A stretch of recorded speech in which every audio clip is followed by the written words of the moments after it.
where do we get these accusations of socialism that are coming against Trump, not just from the left? Now, here's something kind of ironic, right? Because the people on the left are themselves, if not socialist, pro-socialist. These are the people pushing for the Democratic Party to embrace Mamdani. They're like, hey, this guy's a generational leader. Why are Schumer and Hakeem Jeffries keeping their distance from him? So the left likes socialism. And frankly, if Trump were a real socialist, they would be getting behind him. But they know he's not. They're trying to score a point. They're trying to do what the left often does, and that is to drive a wedge between Trump and his own supporters. They know Trump's supporters are free market, and so they're like, this guy's a socialist. Are you comfortable with the socialist? That's the game they're playing. Now, the game they're playing is not falling entirely on deaf ears, because there are some people on the right, and some of the libertarians notably. I think of a young journalist, Hannah Cox. You know, she's like, Trump is showing signs of being a socialist.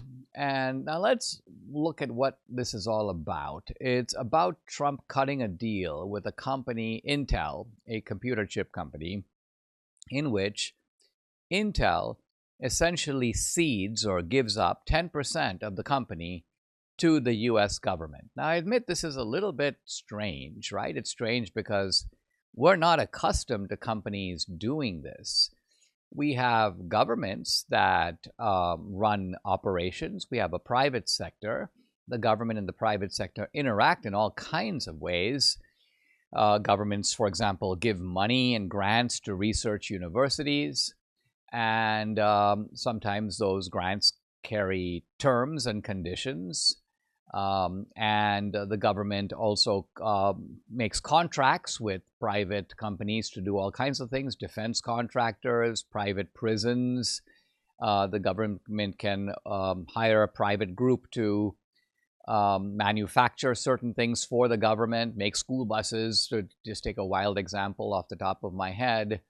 But the government doesn't typically own a part of a large American company. So this is unusual. How did it come about?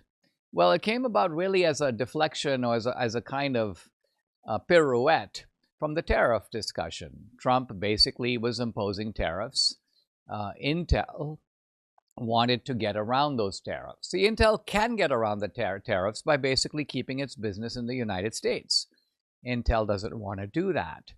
They want to keep considerable portions of their business abroad, and yet they don't want to be tariffed. And so what do? They come to Mr. Art of the Deal himself, namely Trump, and they say, all right, how about this? So a negotiation occurs, and this is the important thing to recognize about Trump, is he's a very transactional guy. Trump will impose a penalty, and if you come to him and say, well, let's make a deal.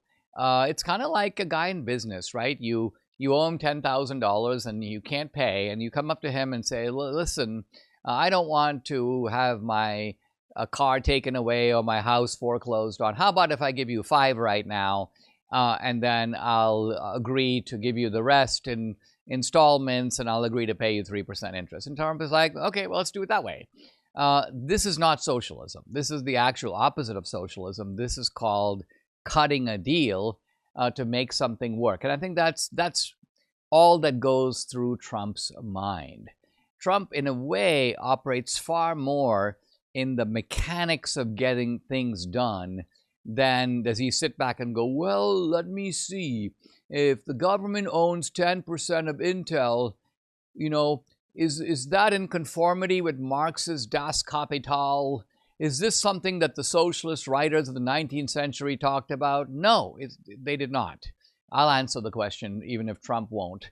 The socialist writers of the 19th century talked about socialism as the government owning the means of production. And what does that mean? That means the government owns every bank, every car company, every private school, not every private home, but everything that makes other things, every energy company, the government, every computer company, the government owns the means of production. That is socialism. So if Intel, I mean, we're not even talking about the government taking over Intel. The government's not doing that.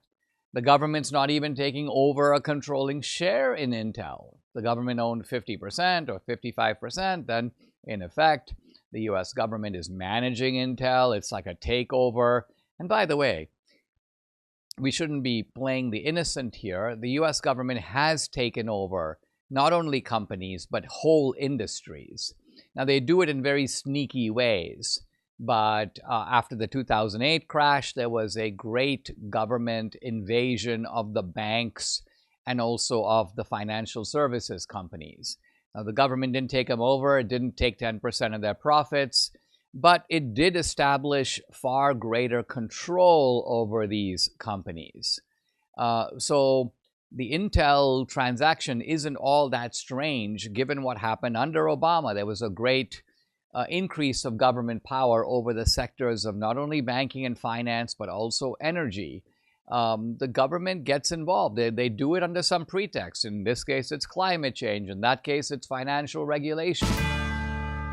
When the cultural tide turns against truth, it becomes more important than ever to support the storytellers who are willing to stand up for it. And that's what Angel is doing. They're not just producing entertainment. They're giving a home to stories that reflect the principles this country was founded on: faith, family, and freedom. They've released films like Sound of Freedom, which expose the modern-day reality of child trafficking when Hollywood refused to touch it. They're backing projects like The Last Rodeo and Green and Gold, stories that celebrate middle America, sacrifice, and generational legacy. Angel isn't answering to Hollywood gatekeepers, and that's a good thing. They answer to their members, and this is where the Angel Guild comes in. Guild members vote on which projects move forward. They help support the stories that deserve to be told, and they're proving that when ordinary people unite behind truth, extraordinary things happen. Join the movement. Become part of it. Go to angel.com/Dinesh and join the Angel Guild today. Support films that reflect your values. Angel.com/Dinesh.